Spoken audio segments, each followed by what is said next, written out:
Okay, good to go. Let me just pause this music. Hey everyone, what's up? Welcome to my channel. Alex here. A couple of months ago, I quit my job and started trading on crypto market, Bitcoin and whatever.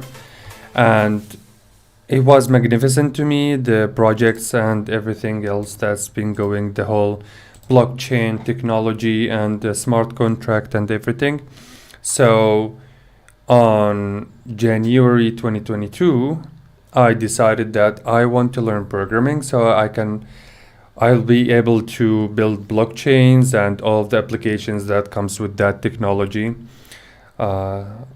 It's complicated. I can't say that I understand all of it, but this is my ultimate goal. On this channel, I'm going to provide you with real life experience, how you are going to learn. I know nothing about programming. Everything that I'm learning, I'm directly going on live streaming on YouTube on my channel, so you will get a very accurate learning process through a real life learning experience on this channel. If you'd like to help me and support me, please subscribe to the channel and hit the like button, and on the comment section write down anything that might help me through my journey. So today we're going to continue with Python, the language. I learned a couple of things the other day, and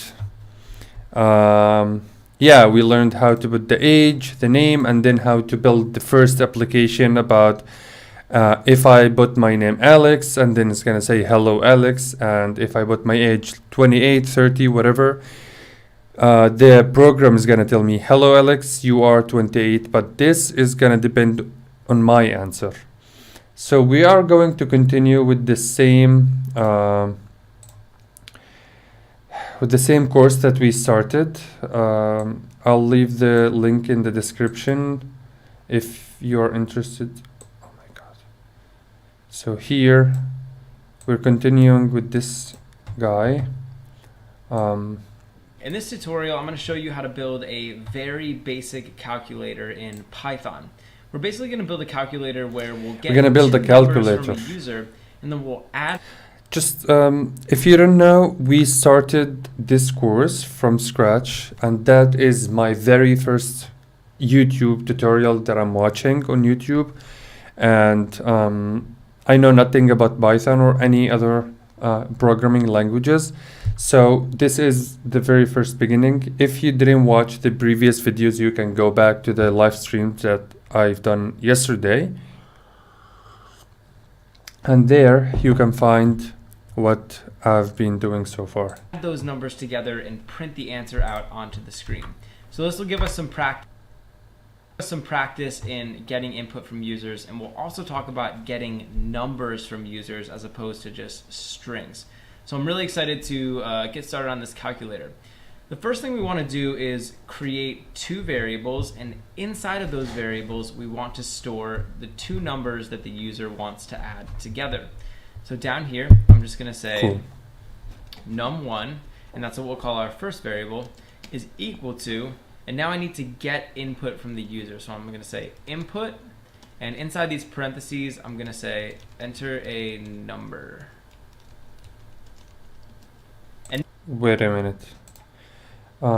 Yeah, I love to go step by step. I don't like to take all the information at once, and because that would make it so hard to me to understand what's going on. So taking it one by one, baby steps, go through things slowly is, for me at least, much better than reading a lot or seeing a lot of tutorials without actually doing the thing. So enter a number, right? Okay. Now I basically want to do the same exact thing, but for the second number. So we'll paste this guy down here, and I'm just going to say num2, and then we'll just say enter another number. So now we're able to store the user's input inside of these two variables. right. So now all I want to do is just print out the result. So I'm actually going to create a variable called We're result. creating a So I'm just gonna say calculator. result is equal to, and basically we just want to add these two numbers together. So I'm going to say num1 plus num2. We're adding these two numbers. Let's see. Result. No, without. Yeah. And num1 plus num2 without quotation mark, right? Yes, no quotation marks. And now all we have to do is just print out the result. So I'm just going to print result. So we basically have our entire... Wait. Print is to write, right? Like to write down something. But what does result mean then? Oh, sorry. Here, print result, right? Oh, sorry, result. Then what are we gonna do? Program written out here, and this will allow us to enter in two numbers, and then we'll add them together and print out. So obviously, from what I understood, Python is a like multitasking language. You can use it for multiple things, but the most common thing is how you build programs or applications. So I think it makes sense now. The answer. So I'm gonna click play. And down here, we can enter our number. So I'm gonna enter the first number, we'll say 5. 2. And I'm gonna enter my second number. So let's say 8.0. Or let's say 8.3.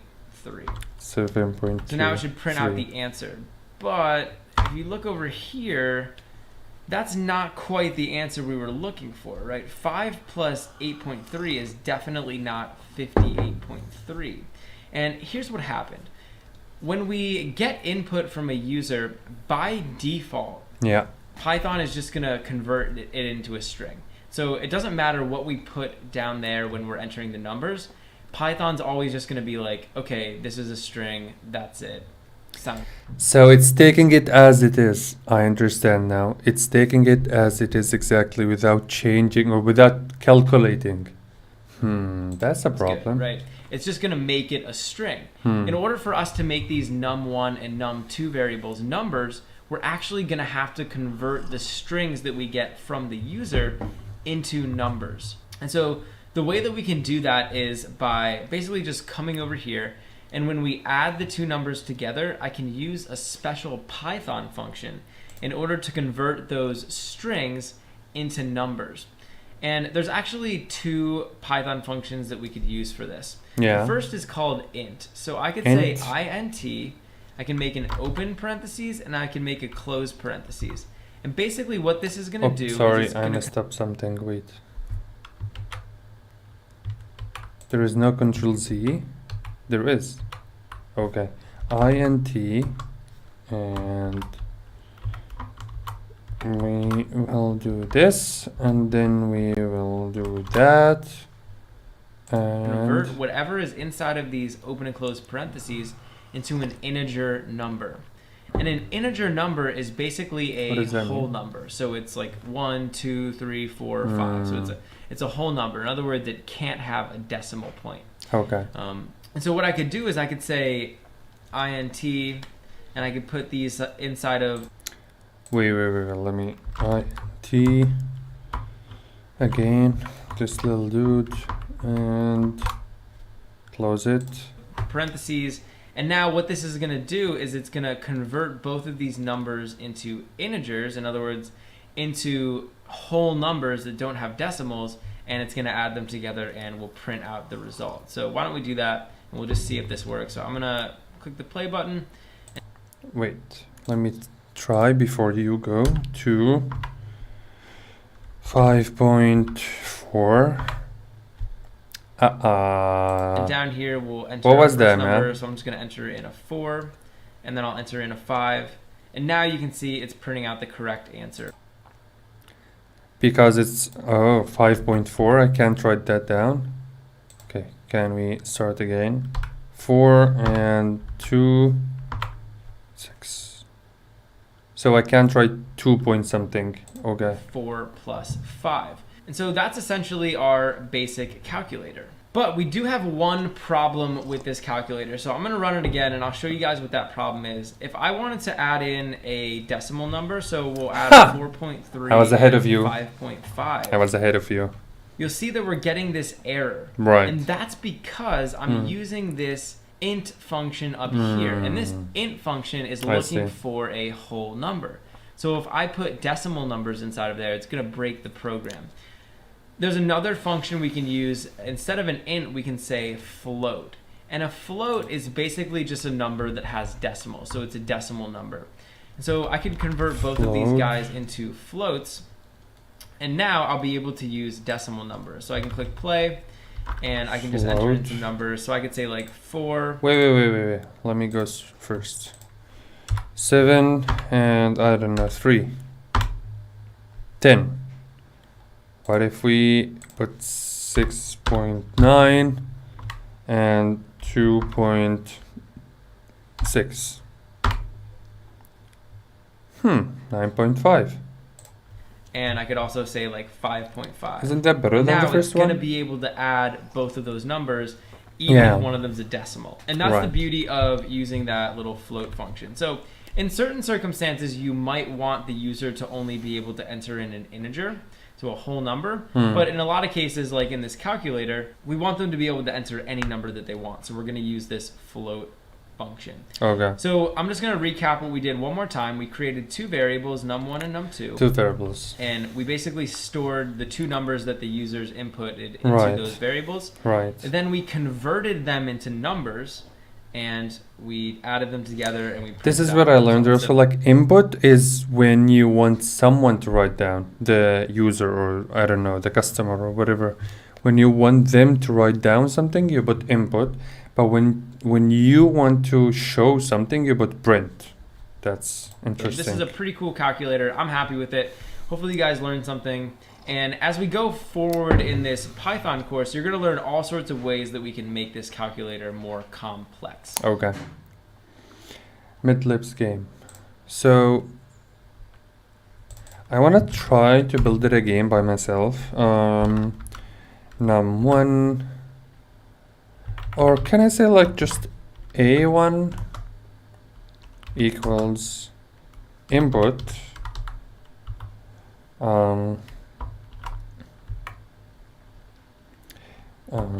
let's say first number, and then we copy this and then we come here, we paste it, and I want to name the other one is B1, or let's put it A2,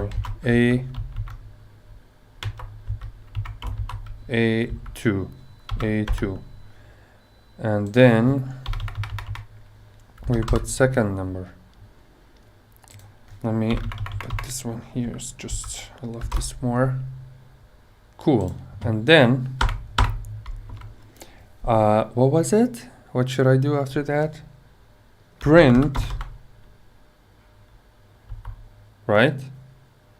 No, wait, sorry. Result equals, needs to be space between, equals A1 plus A2, and then we got print A1 plus A2, right? I hope I'm not wrong. First number 2, second number 4, 24. Yes, and then we put float. No, not here, I'm sorry. Yes, it's here, float, and then we open this little dude, we close it here, we close it here. And then we again write float, we open this little dude, we close it here. Now we can put 2.5 and 3.2.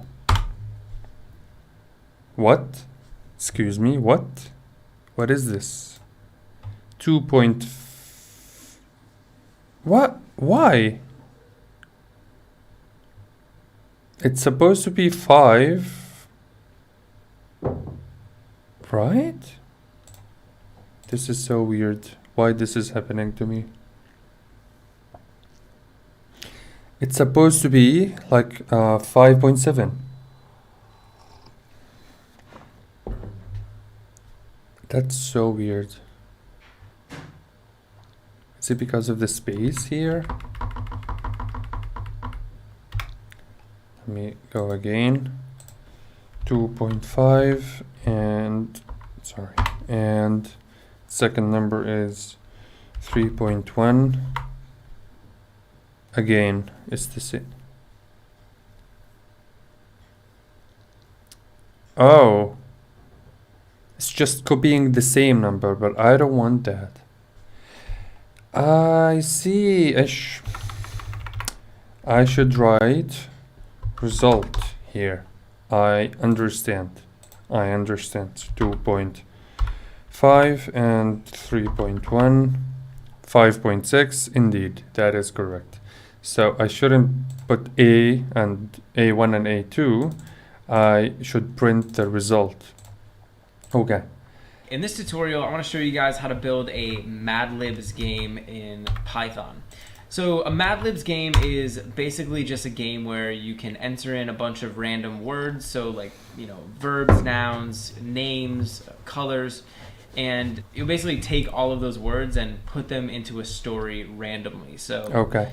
over here, my web browser, I just have an example of a Mad Libs. So, you know, down here, we're basically just taking random words like an adjective or a noun or a plural noun and entering them inside of a story. So like you read through the story and then like some random word pops up, and Mad Libs can be pretty fun. And I'm sure you guys have, you know, at least heard of Mad Libs before. Okay. But if not, that was just a little introduction. So I want to create a Mad Libs in Python, and this is going to be really cool. So down here, I have this like little poem. It just says, "Roses are red, violets are blue, I love you."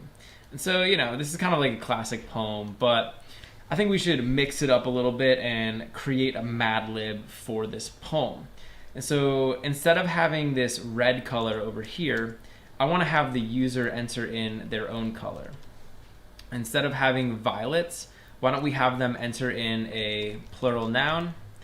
And instead of saying "I love you," why don't we have them say "I love" and then some celebrity? So This is new. I didn't see this thing before, so I need to try it. Print roses are here. No, here. Yeah. Sorry. Yeah, this one. Right. Okay.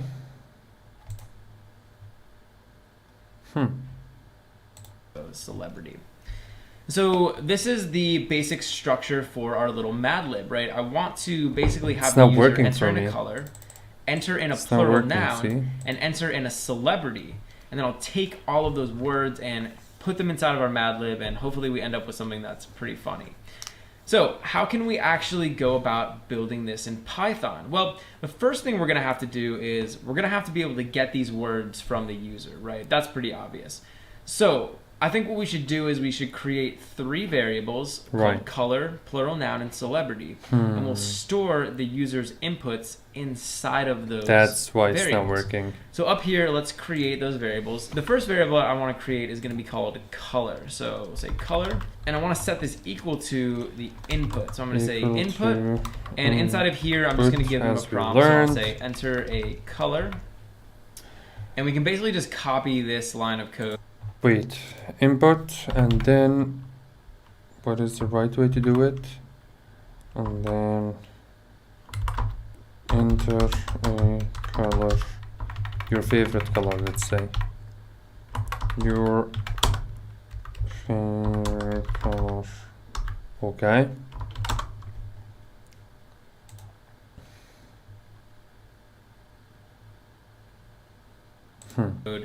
and I'm gonna paste it down below, and we'll paste one more time. So now we're gonna create our plural noun variable. So I'll say plurao, plural noun, and we'll just say enter a plural noun. And actually over here I wanna make a colon as well. So then finally we'll create our celebrity variable, and we'll say enter a celebrity. And so now basically we're creating 3 variables called color, plural noun, and celebrity. Right. And inside of them we're storing the color that the user enters, the plural noun the user enters, and the celebrity the user enters. Like what So we did. last thing we have to do The last is replace example. these guys with those variables. So I'm basically just going to add in the color over here, and we're gonna add in the plural noun. So I can just go like this. Oh wait. And finally, we'll just add in that celebrity. So now we have a pretty cool Mad Lib, and it should be functional. Everything Right. should work. It looks like it's good to go. So let's come over here and we'll run our program, and then down here in the console. Oh, but what is that? Testing 1 is running. Testing 1 is not allowed to run parallel. Would you like to no, don't. I don't know what that means, but okay. We can play our little Mad Libs game. So let's say enter a color. I'm just gonna say magenta. Enter a plural noun. Why don't we say microwaves? And enter a celebrity. Let's say Tom Hanks. So when I click enter, what should happen is we should get our Mad Libs printed out. So I'm gonna click enter, and now we have our Mad Libs. So it says roses. Right. That's because I changed it before I enter anything in here. So now I'll have to do it again. Boom. I know. I just need to make space. Enter. Boom. We got it. Are magenta, microwaves are blue. I love Tom Hanks. So it's a pretty good Mad Lib, and obviously, you know, the more print statements we put over here, you know, the better the Mad Lib could be, and we could store as many Now it makes variables sense up to me. here as we want. I understand what This was just about. a very simple Mad Lib. We only took in 3 inputs, but you know, you can see how you could take something like this and create a little Mad Lib. My question is like how I'm your gonna. homework for this lesson is Yes. to go off and make your It's own my Mad Libs homework. game. Hopefully one that's a little bit funnier than mine. But that's the basics of creating a Mad Libs game in Python. Okay, I will try to make whatever that is. Print. Let's just create a random story. There once was a man. He was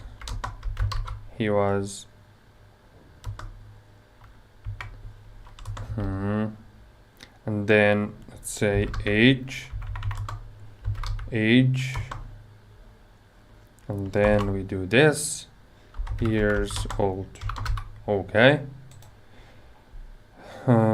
We copy this little dude, we put it here. Or you know what, wait, I can just create a new one. Print. He was married to a very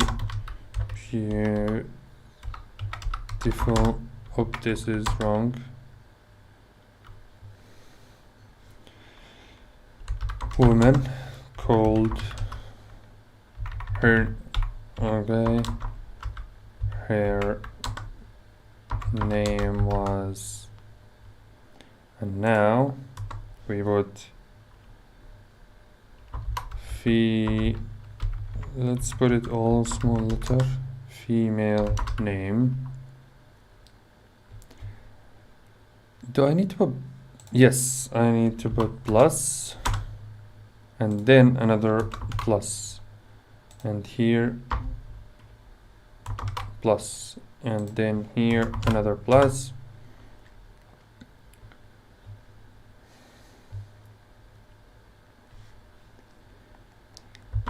No, wait, wait, yeah, and her eyes, let's say, her eyes were blue.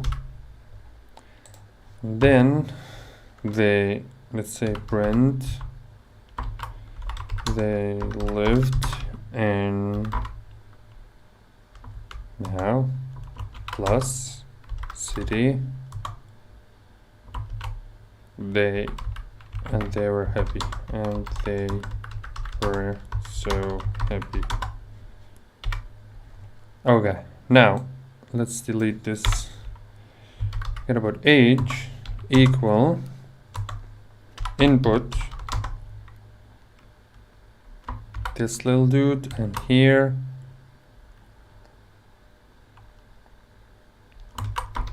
enter your age, or enter any, enter a number, right? The same one we will copy and paste that, but instead of age we will put it female name. Is it small or capital? Small letter. Female name. Input, enter a female name. Okay, and then we'll go again, this time city, input where do you live, let's say. No,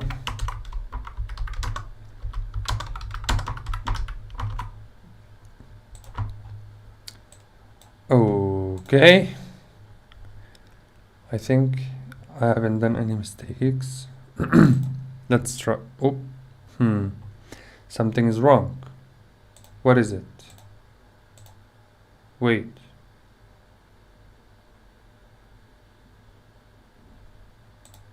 Here? No. Here. Okay, wait. Now?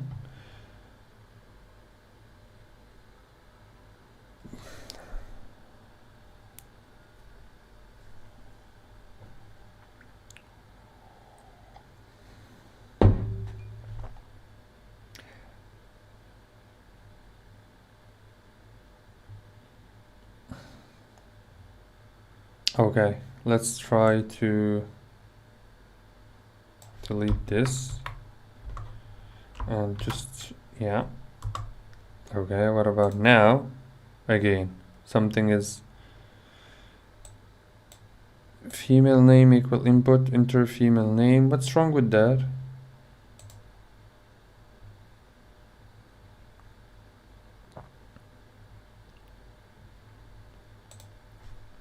What if we didn't leave a space between them? Okay, that's really, that was the problem. Enter number, let's say 35. Enter a female name, let's say Sarah. Where do you live? Let's say NJ. Enter. There once was a man, he was, so I need to do this, 35 years old. He was married to a very beautiful woman. Her name was, again, I need to put a space here. They lived in New Jersey, and they were up here. They lived in, and I bet I need to put it here again. Let's say the number 30, Sarah, and J. There once was a man, he was 30 years old, he was married to a beautiful woman, her name was Sarah, they lived in New Jersey, and they were so happy. Cool! I'm so proud of myself. I've done it. Amazing. Next. In this tutorial, I want to talk to you guys about working with lists in Python. A lot of times when you're programming in Python, you're going to be dealing with large amounts of data. And when you're dealing with large amounts of data, you want to make sure that you can manage it and organize it properly. And a list is essentially just a structure that we can use inside of Python to store lists of information. So we can take a bunch of different data values, we can put them inside a list, and it allows us to organize them and keep track of them a lot easier.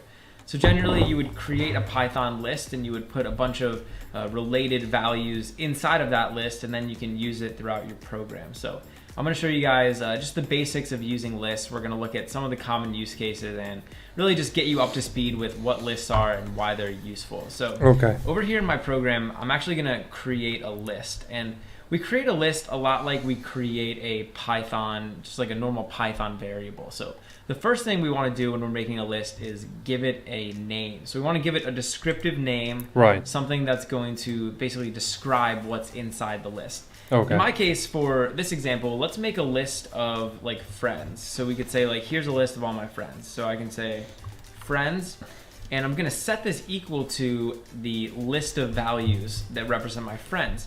And when we want to create a list, we can use these open and closed square brackets. So whenever you use these I need like a minute to find them. Friend. Let's just put them all small letter. Friends. And equals. Oh, that was easy. Okay. Open and closed square brackets, Python basically knows, okay, they want to store a bunch of values inside of this list. So why don't we go ahead and start adding some values? So we can say like my friends are like Kevin, Karen, and let's say Jim. So here I have 3 values inside of my friends array.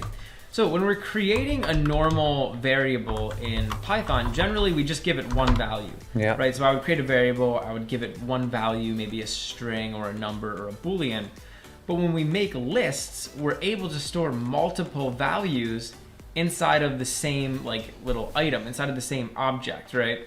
And then what I can do is I can access these individual items inside of my program. So inside of this friends list, we're basically storing all of these different values, and that can be really useful. So now that we've stored some values, let's talk about what you can put inside of a list. So you can really put any piece of information in Python. We could put things like strings, numbers, or Booleans. So if I wanted, instead of just putting strings here, I could change like one of these to a number, and I could change one of these to a Boolean, and it wouldn't matter. Python's going to be fine with that. But let's change these back to strings just for the sake of the example. So now that we've created our list, how can we access individual elements inside of this list? It's a good question.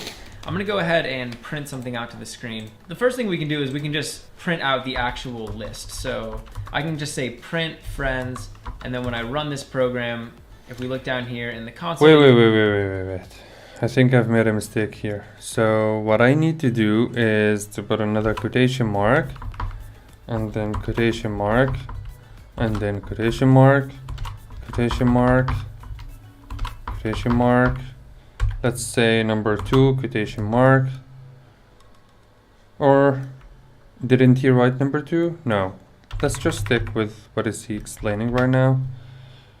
You can see it's just printing out the actual list of friends.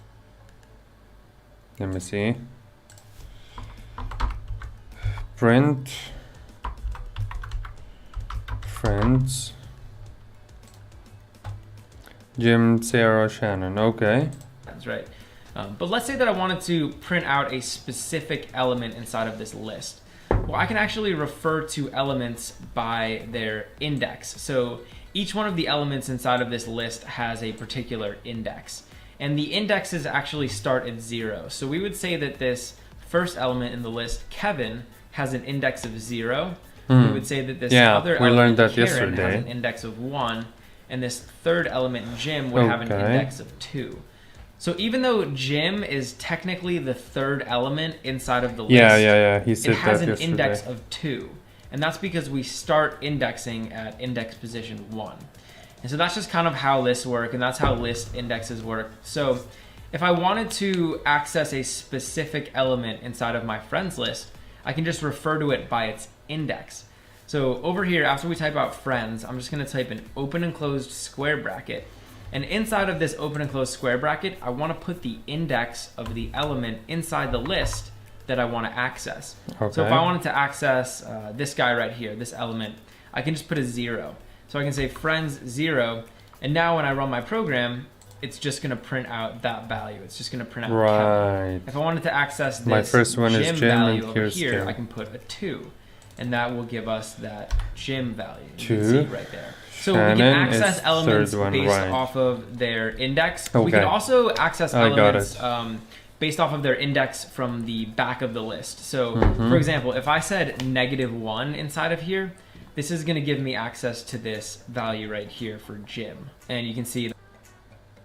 Why? I'm sorry, I didn't understand this. -1. Interesting. That's what it does. So when we use negatives, it starts indexing from the back of the list. So if I said -2, this is going to give us Karen. And so you can use the negatives to access items at the back of the list. Just keep in mind though, and this is kind of interesting, we would say this first element here is index position 0, right? But we would say the first element at the back of the list is index position -1. So just keep that in mind. So there's actually other ways that we can access like just portions of this list. So for example, let's say I just wanted to select the last 2 elements in this list and I didn't want to select the first one. Well, in here, I can just say 1 with a colon, and this will grab the element at index position 1 and all of the elements after that. So now we should just grab Jim and Karen. Or Karen and Jim. Oh. Let's see. So my first one is Jen, which is 0, and then Sarah, number 1, and then Shannon, number 2. So if I put 1, it's gonna give me Sarah and Shannon. Interesting. Cool. That order. I could also. I feel the music is just annoying a little bit. What do you think? I should just stop it for a minute. Also specify a range. So actually, let me add in a couple other elements just so that we can illustrate this better. So I'll add in 2 more names. So if I wanted to, I could. Is this from The Office? Wait, is this from The Office? Oscar, Toby, and Jim? Select like the element at index position 1 up to the element at index position 3. So it's going to grab this one. So that's 1, 2. And it's actually not going to grab the third one. So it's going to grab all the elements up to, but not including 3. So it'll grab Karen and Jim. So let's go ahead and run this, and you can see it grabs. Oh wait, I didn't understand this. So, what? Let's see, 1, 3. Okay, it's number 1, and then. Oh wait. Forgot to do that. Sorry. Yeah.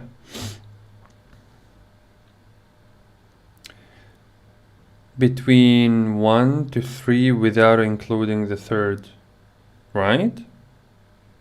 0, 1, 2, 3 without including the last one. Karen, okay. Jim. So you can either just put like 1 with a colon after it, and then it'll grab that index position and everything after it, or you can specify like a range that you want to grab from. So that's how we can access elements inside of this list, but we can also modify elements. So for example, I could come down here, let's say I want to modify this value right here, Karen. Well, all I have to do is just access that element. So I could say friends and Karen is at index position 1, and I could change this to whatever I want. So I could say friends index position 1 is equal to Mike. And now, when we print out friends index position 1, that value is going to be updated. So it's just going to say Mike. Wait. What about this one? What about this one? Is like cancelled now? Or does it take the next number? I'm going to try this out. Wait. Friends. And then... Is it no? This one? No. Oh, 1, sorry, equals Mike. So, And here, if I wrote 1, print 1, it's gonna be Sarah, and then now it's gonna be Mike. So if I wrote 2, what is gonna happen now? Boom. So it's cancelled. Okay. So we switched. We cancelled Sarah, we put Mike instead. Instead of saying Karen. So it can be really useful to modify values inside of arrays. So it can be really useful to modify values inside of Python lists. So those are kind of the basics of working with lists in Python. And actually in the next tutorial, I'm going to show you guys even more ways that we can use these lists. We're going to learn how to like add elements to a list, delete elements from a list, copy lists, and a bunch of cool stuff with these lists. But for now, this has just been sort of like the basics of working with lists. Thanks, man. Just give me a second. I want to check something really quickly. It's good just to get some free time.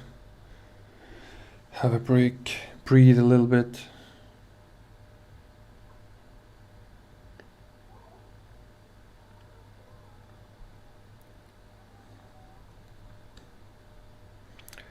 Okay.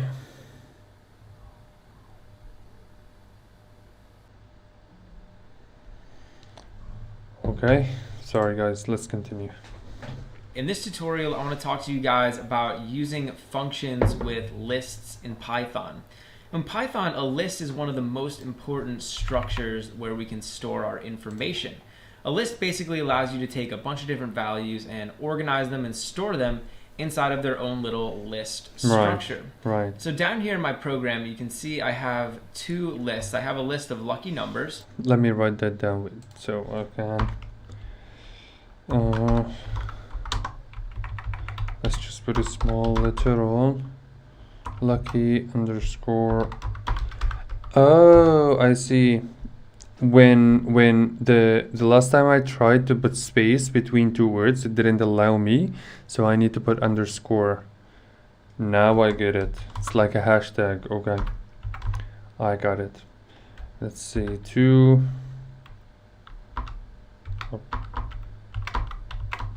2, 3.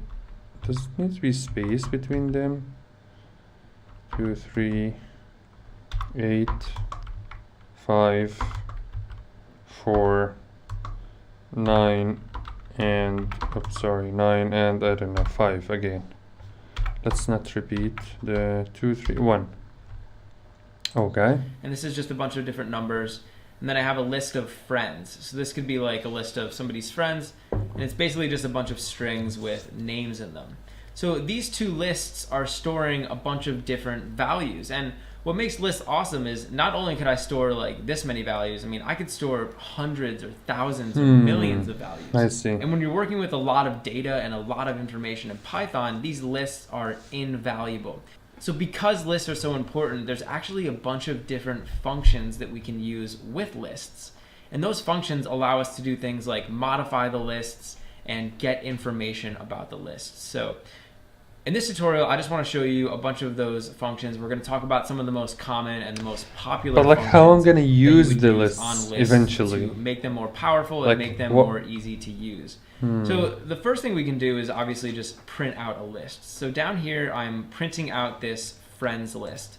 And when I run my program, you see down here, we're just printing out all the elements in the list. So it's always good to be able to print out all the elements inside of a list. But there's a lot of other functions that we can use. So one function is called the extend function. And the extend function will basically allow you to take a list and append another list onto the end of it. So I could say like friends.extend, and inside of these parentheses, I can pass in the list that I want to add on to the friends list. So I could say like lucky numbers. And now when I print out this friends list, not only is it going to have all the elements in the friends list, it's also going to have all the elements inside the lucky numbers list. You can see down here we have all of our friends, and then we also have the numbers over here. So that's a really easy way to essentially just like... Wait.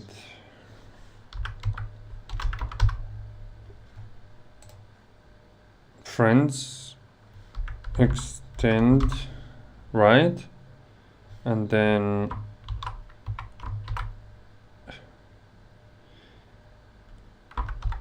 lucky numbers, but we didn't put underscore between them, right? Did we? We didn't. Let's see. Add two lists together. It didn't. How it's working for him, but it's not working for me. There must be something wrong. Dude, here he's not putting on. Is he? Yeah, I think he is. Sorry, my bad. Sorry. We can also just add individual elements onto a list. So I could come down here and I could say friends dot append, and this will actually allow me to append another item onto the end of this list. So over here, I could just add another name. So we could say Creed, for example. And now I'm like adding another friend from the onto office. the end of this list. So when I run the program, in addition to having the original items that were in the list up here, we also have this additional item at the end. And that append function is always going to add the item onto the end of the list. Okay.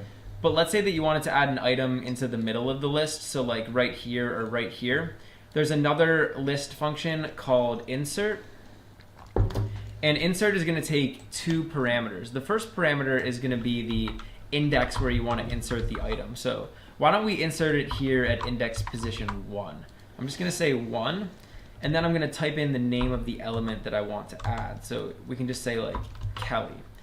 And now at index position 1, we're going to have this dude is value definitely Kelly, watching The and Office. all of these other values are going to get pushed up. They're going to get pushed to the right one index position. So now when I run the program, you can see we have Kevin, this new element Kelly, and then all the other elements have been pushed off to the right. We can also remove elements. So for example, let's say I wanted to remove this Jim value. All I have to do is just say friends.remove, and I can just type in whatever element I want to remove. So I want to remove this Jim element. And so now when we run the program, Jim is going to be gone from the list. Let's and we just see. have these. Up. We have something wrong. Wait. Remove Jim. Yeah. Is left. It's exactly what he wrote. Friends dot remove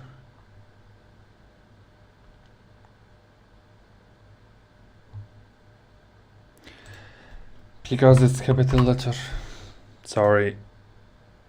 Yeah, I got it. Sorry. You can also remove all of the elements. This from the capital list. letter, so small if I just letter wanted thing. to completely like reset the list and get rid of everything, I could just say friends.clear, and this is gonna give us an empty list. So it'll get rid of. But why this is important? Let's see. Okay, but why would I use such a Every thing? single element inside the list. There's also another really cool method which is called pop, and you can just type out pop like that. And basically what pop's gonna do is it's gonna pop an item off of this list. So when I click the play button, you'll see here that we're left with Kevin, Karen, Jim, and Oscar. So we basically got rid of the last element inside the list, and that's what pop does. It pops an element off of the list, so it basically removes the last element. My last one is So we have Oscar, our and it's list, not but here let's say anymore. that we Yeah. wanted to figure out if a certain element was in this list, right? If a certain value is in here. So let's say I wanted to check to see if my friend Kevin was in this list. Well, I could say friends.index, and in here I can just pass a value. So I could say like Kevin, and this is going to tell me the index of Kevin. So it'll tell me if Kevin's in the list. So now when I click play, you can see down here it says 0. If I was to say like Mine is Oscar, 0, in here, for 0, example, 0. now it'll give me the index of Oscar. So that's at 3. But if I put a name that wasn't in here, so like if I put Number Mike, 2. that's not in correct. the list. And so now we're going to get back an error because it says Mike is not in the list. So that's an easy way to figure out if a specific element is inside of the list. And if it is, then you'll know what index it's at. You can also count the number of similar elements in the list. So I'm actually going to come down here, copy this Jim element, and we'll add another Jim element into here. So I could come down here and I could say friends.count, and we'll pass in Jim. Friends dot count, right? Count, and then I'm gonna write down jam. 1, no. Oh, sorry, Sarah, I copied Sarah. Got it. And this will tell me how many times the value gym shows up inside of this list. Amazing, got So it. It should say That's easy, 2, man. which it does down there. I feel like I'm we have already can 2 program. values with the text gym. And so we have all these values. We could also sort this list. So I could come over here and I could say friends.sort. What is that? And what this will do is it'll sort the list in ascending order. So we have a bunch of what? text here, and you'll see what it does. Basically what it's going to do is it's going to put it in alphabetical order. So you can see we have J, K, O, and T. So the list went from being just random order, like whatever we had up here, to now it's in alphabetical order. And that's also going to work for lucky numbers. So I could say like lucky numbers. Wait.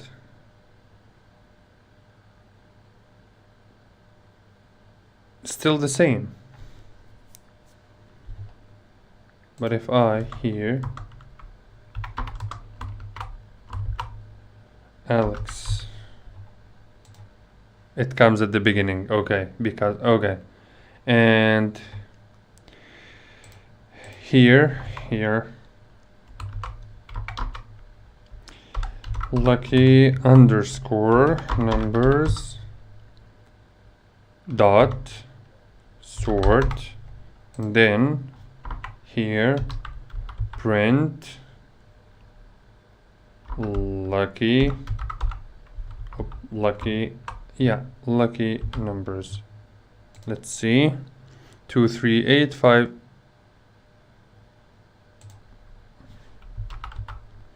That's why we forgot the thing in here. 1 2 3 4 5 8 9. That is correct. Dude, it's so easy. It is so easy so far. And these should now be in ascending order, which I'm realizing they already are up here. But if I was to take, but I mean, for me, I literally know nothing about these stuff. This is the very first time I'm exposed to all of this. I don't know anything about it. So I don't know if I should like start building a project even for training, or it's too early to do that. I don't know. I'm just gonna take it easy. I don't want to rush into things so I don't feel frustrated. And put it in ascending order anyway. We can also reverse a list. By the way, guys, please subscribe to the channel and hit the like button. That would help me so much, and thank you. So if I wanted, I could reverse this lucky numbers list. I could say lucky numbers dot reverse, and now when we print it out, instead of being 42, 8, 15, 16, 23, it's going to be 23, 16, 15, 8, 42. So it's basically just reverse the order of the list. Something is wrong. Wait. Why? Oh, sorry, I forgot the R. No. Reverse. Okay, that is. And finally, correct. there's one more list function I want to show you guys, which is copy. So I could actually create another list, and I could make it as a copy. So I could say like friends2, and we could set this equal to friends.copy. And now friends2 is going to have all the same attributes as friends, because it's basically just like. Let's see. Friends2 equals friends dot copy, and then let's just delete this thing.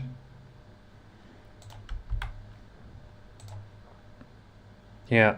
Copied. It basically took a copy of that friends list. So you can see it's the same exact thing. And copying lists can come in handy in a lot of different situations. So those are just some basic list functions. And just obviously, like the more you work with them, the more you practice using these different functions, the more comfortable you're going to get. But that's just kind of like a basic overview of what you can do. I can't get over that he's using the names from The Office. By the way, I was just watching The Office like 2 hours ago. The episode where what was his name? He finds out that Angela is cheating on him with Dwight. That was hilarious, man. Toothless? I don't know In what this that means, tutorial, I'm I want to sorry. talk to you guys about tuples in Tuples. Python. I don't know Now, a what that is. tuple is a type of data structure, which basically means it's a container where we can store different values. Now, if you're familiar with lists in Python, a tuple is actually very similar to a list. It's basically a structure where we can store multiple pieces of information. But a tuple has a few key differences from I don't lists understand that what we're that going to is. talk about in this tutorial. First thing I want to do is I want to show you, though, how to create a tuple. So I can come down What here is a tuple? and I can create a tuple. And one of the most common examples of tuples is coordinates. So let's say I had a series of like XY coordinates. I could create a variable called coordinates, and I'm just going to set this equal to an open and close parentheses. And whenever we want to create a tuple inside of Python, we're going to use these open and closed parentheses. And inside of here, inside of these parentheses, we're going to put the values that we want to store. So I could, for example, put a list of numbers. So this could be like my coordinates. I could have like 4 and 5. So this would be my tuple with coordinates inside of it. And one of the things about tuples that makes them unique is a tuple is immutable. And you'll Just give me a second because I really don't understand. What are you talking about? What is tuples? And yeah. Tuples in Python use. A tuple is a collection of Python objects separated by commas. In some ways, a tuple is similar to a list in terms of indexing, nested objects, and repetition, but a tuple is immutable, unlike lists, which are mutable. What is that supposed to mean, dude? hear Okay. that word a lot when we're talking about tuples, immutable. It basically means that the tuple can't be changed or modified. Once we create our tuple up here, you cannot modify it, you cannot change it, you can't add elements to it, you can't erase elements from it, you can't change any of the elements That's what inside you the mean. tuple. Okay. What you see is what you get. Once you create the So tuple, once for the it's as it is, lifetime, you can't just change. you put it there, So you I can could come change down anything here about it. and I Okay. could print out some of the attributes inside the tuple, and the way I can access them is just by using an open and closed square bracket, and in here I can pass in a index. So tuples are indexed starting at 0. So technically we would say that 4 is at index position 1, and 4 is at index position 0, and 5 is at index one. position Yeah, 1. So if I right, said right. coordinates 0, now It's it gonna should type print 4. out 4. Okay. And down here we're printing out 4. Okay. So if I wanted to print out that 5, we can just put a 1 inside I of was those gonna square print brackets, 5. and now we'll print Definitely, out yeah. that. Let me just coordinates equal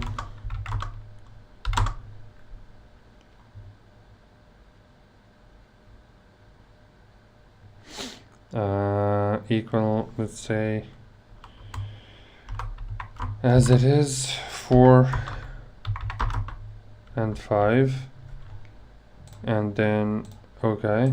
5. So I can access the elements inside of a tuple. I can easily access each entry, but if I was to come over here and try to change one of the elements, so if I said coordinates and coordinates 1 and I tried to set it equal to something else like 10, Python's actually going to give us an error when we run this program. So I'm going to run the program. You see we get this error. It doesn't says, work. Type error tuple. But if it object was a does list, not it would have support worked, but it item doesn't work assignment. because it's a Because tuple. it's immutable. Okay. Because we can't change it. You So can't change anything. that's basically what tuples are, how we can create So them. I bet if someone sends you a tuple instead of list, that's gonna be pain in the ass for you, right? If another programmer sends you And, that. You know, a tuple, like I said, it's very simple. You just create it and then you have it. Yeah. And now I want to talk to you guys about a common topic in Python, which is the difference between tuples and lists.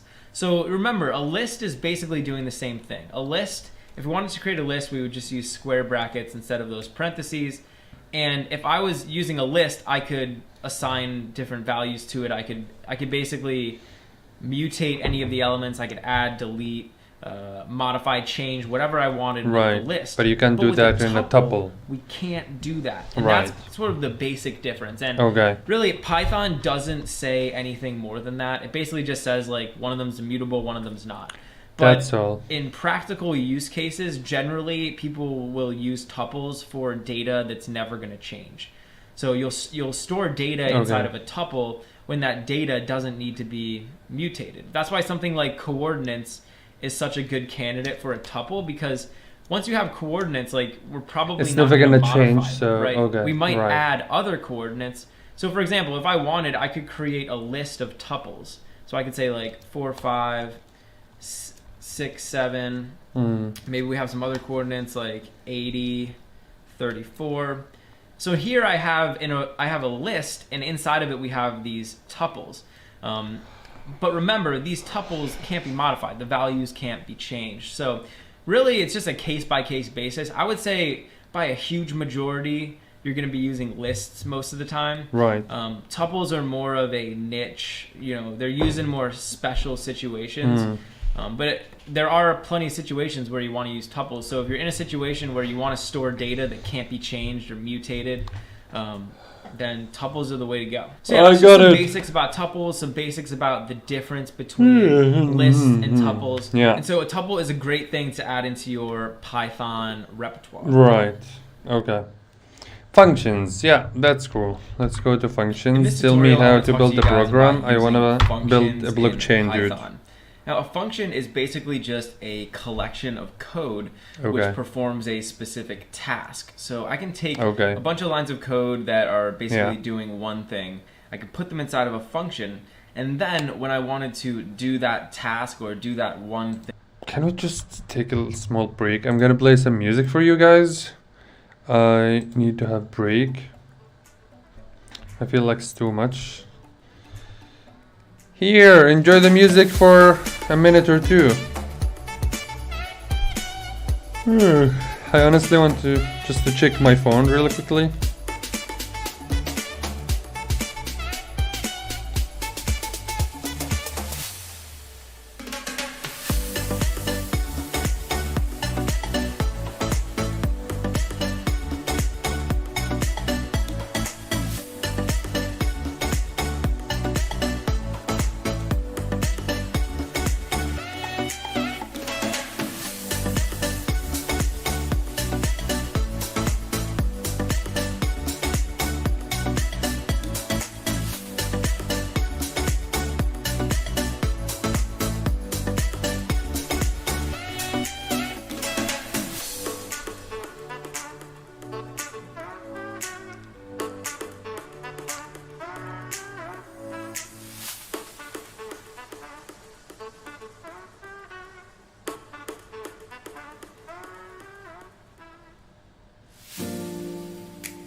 Okay, thanks for whoever uploaded this video, the music on YouTube. That's amazing. No copyrights, free to download. Thank you. Big heart. So, that the function was doing, I can just call the function.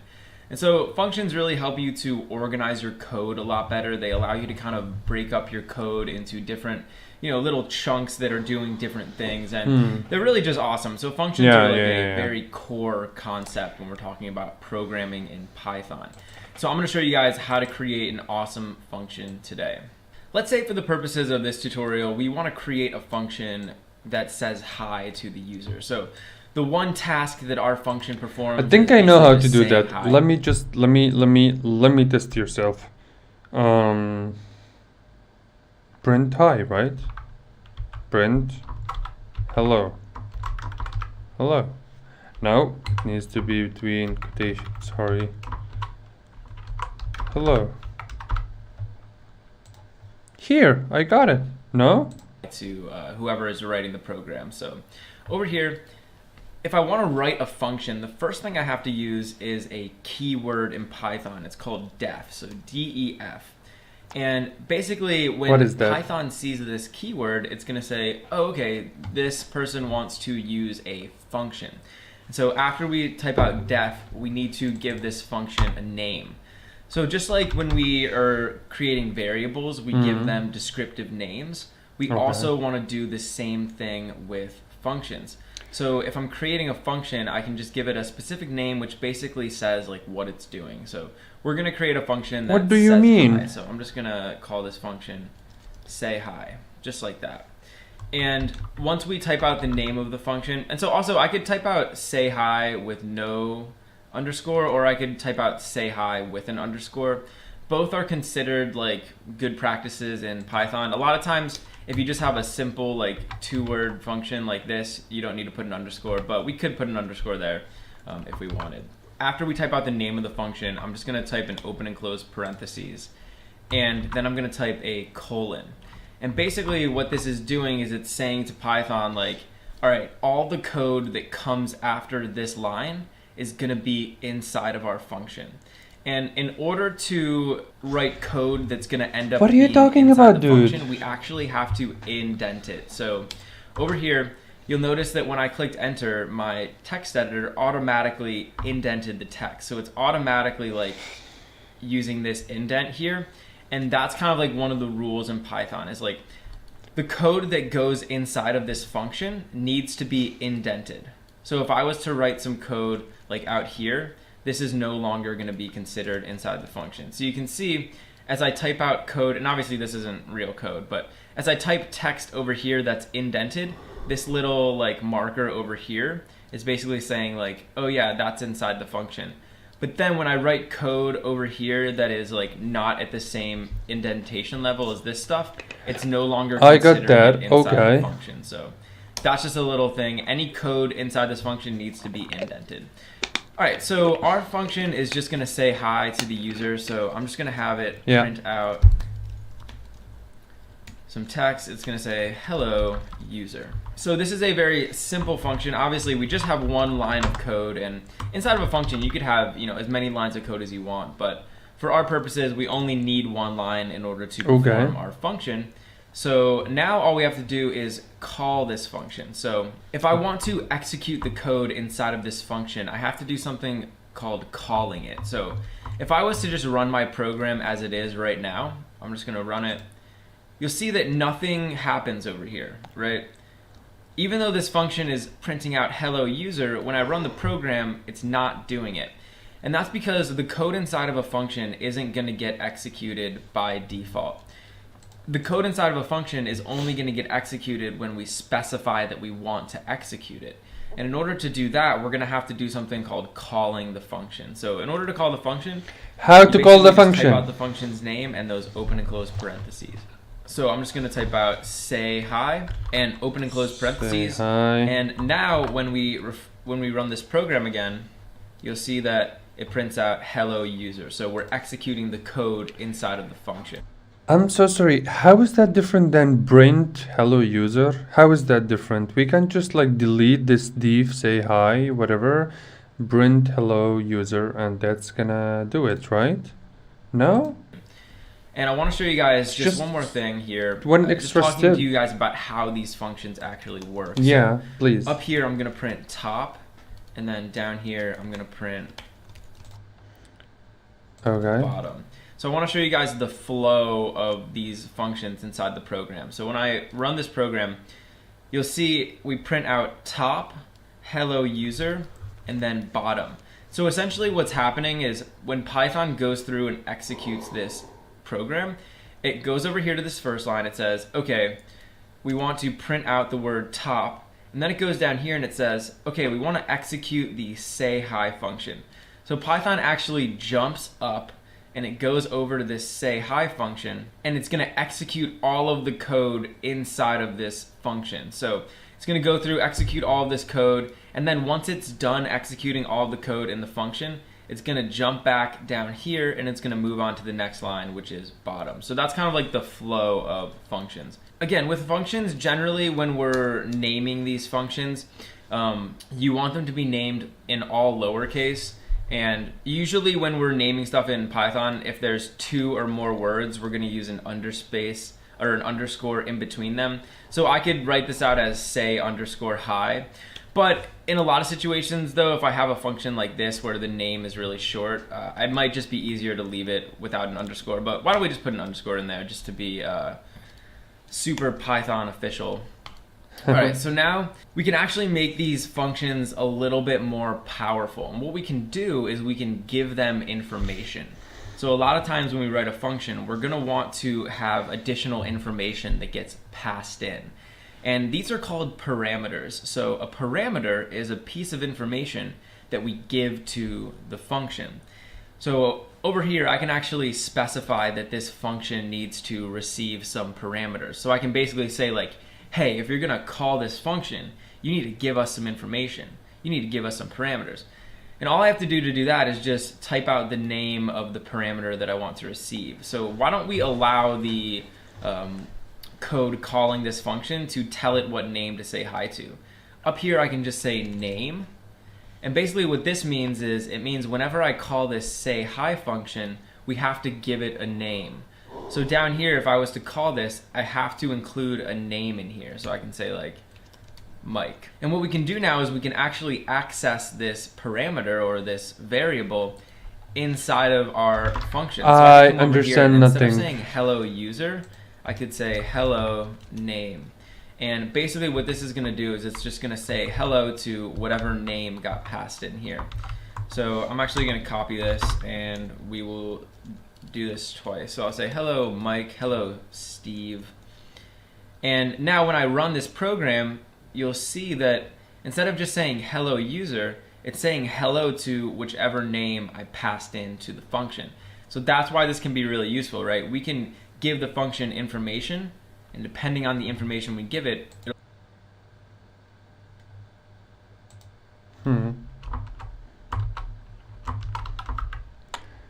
It just feels so complicated to me.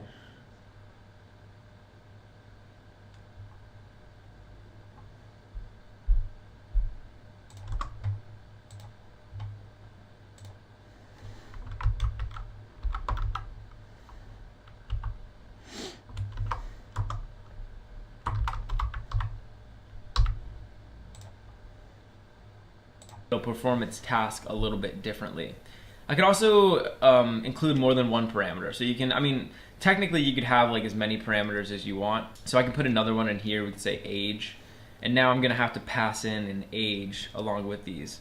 So I'm just gonna pass in an age and pass in an age for down here. And I'm just gonna pass in strings. So we can say hello name, you are age. So I'm passing in two pieces of information, and now when we run this program, it's going to call the function, and it's going to use both of those pieces of information. So I'll say, hello Mike, you are 35, hello Steve, you are 70. So essentially, we're writing out this one line of code, which just prints out like hello to someone, and we're allowing this function to receive two parameters, so the name and the age. And depending on the name and the age, the function is going to print out hello a little bit differently. And that's kind of the beauty of using functions. So you can pass anything you want into a function. So for example, I could pass in a integer instead of a string for the age. So like I could pass in a number. The only difference is over here we're going to have to convert this into a string. But it's going to work just the same. So you could pass in strings, numbers, booleans, arrays. You can really pass any type of data into a function and it's going to work. So you can see here we get the same result. So that's the basics of functions, and as you go through with Python, you're going to be using functions more and more. And generally, it's a good idea to break your code up into different functions. So whenever you have like a grouping of code that's designed to perform a specific task. So what I'm thinking about, like, we use this one in case we're building an application and someone is signing up after they finish signing up for our application.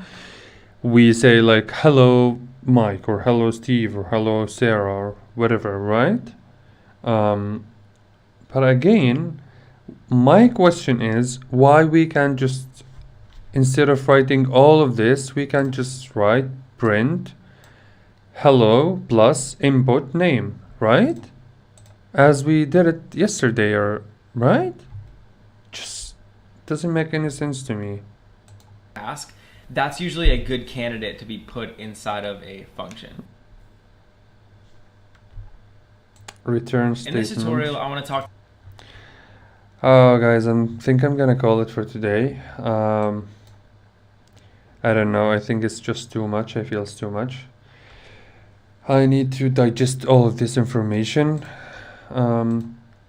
Again, I don't want to just go through the everything right away without taking breaks in between.